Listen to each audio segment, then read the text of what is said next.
अप्रैल माह में हमने नेताजी का चश्मा पाठ पूरा पढ़ लिया था। उस पर आधारित अभ्यास प्रश्न उत्तर हमने कर लिए थे, चर्चा भी की थी और लिख भी लिए थे।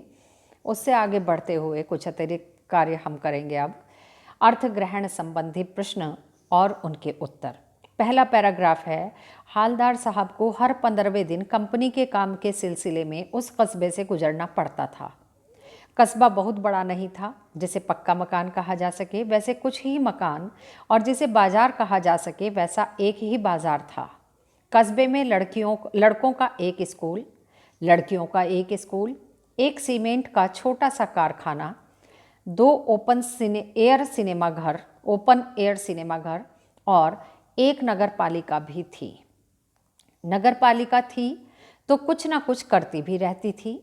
कभी कोई सड़क पक्की करवा दी, कभी कुछ पेशाब घर बनवा दिए, कभी कबूतरों की छतरी बनवा दी, तो कभी कवि सम्मेलन करवा दिया। इसी नगर पालिका के किसी उत्साही बोर्ड या प्रशासनिक अधिकारी ने एक बार शहर के मुख्य बाजार के मुख्य चौराहे पर नेताजी सुभाष चंद्र बोस की एक संगमरमर की प्रतिमा लगवा दी। पर आधारित प्रश्न, कस्बे में प्रशासनिक विकास का कार्य कराने की जिम्मेदारी किसकी थी? ओपन एयर सिनेमा घर से क्या तात्पर्य है? कस्बे में क्या क्या था? हालदार साहब एक भावुक देश प्रेमी इंसान हैं, उदाहरण सहित या उदाहरण देकर स्पष्ट कीजिए। 5वां प्रश्न आता है, नेताजी की प्रतिमा की आंखों पर कैसा चश्मा लगा था? प्रतिमा वाले पत्थर का चश्मा न लगा होने के संभावित कारणों पर पठित पाठ के आधार पर प्रकाश डालिए। नेक्स्ट क्वेश्चन है, नगर पालिका ने नेताजी की मूर्ति चौराहे पर लगवाने की हड़बड़ाहट क्यों दिखाई थी? और अंतिम प्रश्न है, हालदार साहब को मूर्ति में कौन सी कमी खटकती थी? तो चलिए पहले का उत्तर देखते हैं। कस्बे में प्रशासनिक विकास का कार्य कराने की जिम्मेदारी नगर पालिका की थी, जो समय समय पर नगर में सौंदर्यीकरण के से जुड़े कार्य करती रहती थी। इसमें चौराहों पर प्रेरणा देने वाले लोगों की मूर्तियां लगाना भी शामिल था। इसीलिए उन्होंने चौराहे पर नेताजी सुभाष चंद्र बोस की मूर्ति लगाने का निश्चय किया था। दूसरा प्रश्न है, ओपन एयर सिनेमा घर से क्या तात्पर्य है? इसका आशय है खुले मैदान में सिनेमा दिखाने की व्यवस्था करना। उस समय खुले मैदान में बड़े पर्दे पर जनता को सिनेमा दिखाने की व्यवस्था की जाती थी। तीसरा प्रश्न था, कस्बा किसे कहते हैं? क्या तात्पर्य है? कस्बा उसे कहते हैं जहां जनता की मूलभूत आवश्यकताओं की पूर्ति करने के लिए सभी सुविधाएं उपलब्ध हों। इसी प्रकार उस कस्बे में लड़कों का एक स्कूल और लड़कियों का एक स्कूल, एक सीमेंट का छोटा सा कारखाना, 2 ओपन एयर सिनेमा घर और एक नगर पालिका भी थी। चौथा प्रश्न है कि हालदार साहब किस प्रकार के देशभक्त या कैसी उनके मन में भावना थी? हालदार साहब के मन में देशभक्तों के लिए बहुत सम्मान था। वे कस्बे में लगी नेताजी की मूर्ति पर चश्मा लगाने वाले कैप्टन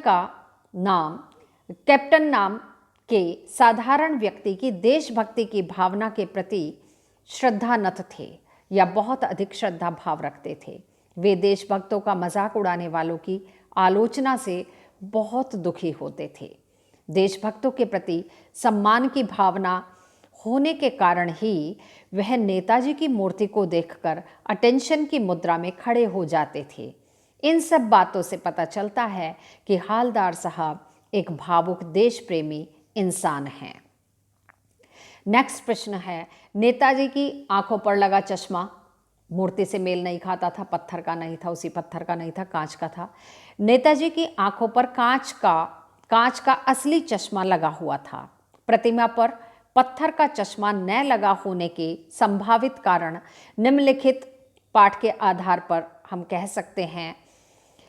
नगर पालिका को देश के कुशल कारीगरों की जानकारी का पता न होना, अच्छी मूर्ति की लागत अनुमानित बजट से अधिक होना, शासन अवधि का समाप्त हो जाना, स्थानीय स्कूल मास्टर जी को ही मूर्ति बनाने का काम सौंपना और 1 महीने में ही मूर्ति बनाने का विश्वास दिलाना। जल्दबाजी में मास्टर जी द्वारा चश्मा न बनाने की भूल कर बैठना।